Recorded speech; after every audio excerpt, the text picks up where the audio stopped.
വാഴൂർ സോമൻ ഓർമ്മയായി. ആയിരങ്ങളുടെ അന്ത്യാഭിവാദ്യങ്ങൾ ഏറ്റുവാങ്ങി പീരുമേട് MLA വാഴൂർ സോമന്റെ സംസ്കാരം നടന്നു. പഴയ പാമ്പനാറിൽ SK ആനന്ദൻ സ്മൃതി കുടീരത്തിന് സമീപമാണ് സംസ്കാരം നടന്നത്. തിരുവനന്തപുരത്ത് MN സ്മാരകത്തിലെ പൊതുദർശനത്തിന് ശേഷം പുലർച്ചെ 2 മണിയോടുകൂടിയാണ് വാഴൂർ സോമൻ MLAയുടെ മൃതദേഹം പീരുമേട് വാളാർഡിയിലുള്ള വീട്ടിലെത്തിച്ചത്. കുടുംബാംഗങ്ങളുടെയും മറ്റ് പ്രിയപ്പെട്ടവരുടെയും സ്നേഹാഞ്ജലികൾ ഏറ്റുവാങ്ങിയതിന് ശേഷം 11 മണി മുതൽ വണ്ടിപ്പെരിയാർ ടൗൺ ഹാളിൽ പൊതുദർശനം ആരംഭിച്ചു. സ്പീക്കർ AN ഷംസീർ, CPI സംസ്ഥാന സെക്രട്ടറി ബിനോയ് വിശ്വം, മന്ത്രിമാർ, മറ്റ് ജനപ്രതിനിധികളടക്കം ആയിരക്കണക്കിന് ആളുകൾ അന്ത്യാഭിവാദ്യങ്ങൾ അർപ്പിച്ചു.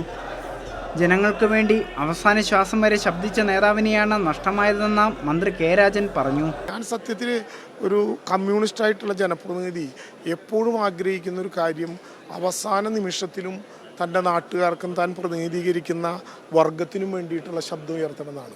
അക്ഷരാർത്ഥത്തിൽ അത് നടപ്പിലാക്കുക. ഇവിടെ നിന്ന് പിന്നെ സോമേട്ടൻ്റെ സംസാരം നിൽക്കും വരെ 3 മിനിറ്റേ ഉണ്ടായിട്ടുണ്ടാകുള്ളൂ ഇവിടെ. അപ്പോഴും അദ്ദേഹം പറഞ്ഞിട്ടുണ്ടാവുക ഈ റവന്യൂ അസംബ്ലിയിൽ ഉണ്ടായിട്ടുള്ള ഗുണകരമായിട്ടുള്ള കാര്യങ്ങളെക്കുറിച്ചാണ്. വാഴൂർ സോമന്റെ ആഗ്രഹപ്രകാരം പഴയ പാമ്പനാറിലെ SK ആനന്ദൻ സ്മൃതി കുടീരത്തിന് സമീപമാണ് സംസ്കാരം നടന്നത്. സംസ്ഥാന സർക്കാരിന്റെ ഔദ്യോഗിക ബഹുമതിയും പ്രിയപ്പെട്ട സഖാക്കളുടെ മുദ്രാവാക്യം വിളികളും ഏറ്റുവാങ്ങി വാഴൂർ സോമൻ യാത്രയായി.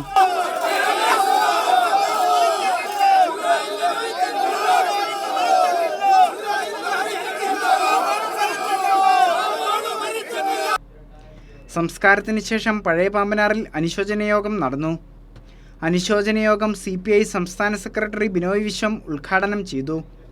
മന്ത്രിമാരും മറ്റു ജനപ്രതിനിധികളും വിവിധ രാഷ്ട്രീയ കക്ഷി നേതാക്കളും സംസാരിച്ചു. കൈരളി ന്യൂസ്, ഇടുക്കി.